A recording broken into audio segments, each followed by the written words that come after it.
మూడవదిగా సువార్త పనికి కానీ సువార్థికులకు కానీ ఇవ్వడం ద్వారా మనము పరలోకపు ధనాన్ని సంపాదించుకుంటామండి. ఈలాగున మాసిదోనియాలో ఉన్న సంఘము వారు గొప్పగా ఎంచబడ్డారండి.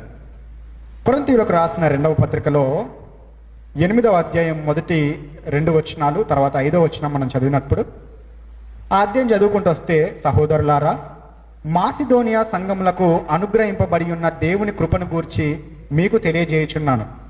ఎలాగనగా వారు బహుశ్రమ వలన పరీక్షింపబడగా అత్యధికముగా సంతోషించిరి. శ్రమలు వస్తే బహుశ్రమల చేత వాళ్ళు పరీక్షింపబడ్డారంట.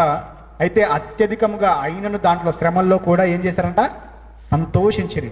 మరియు వారు నిరుపేదలైనను వారి దాతృత్వము బహుగా విస్తరించెను.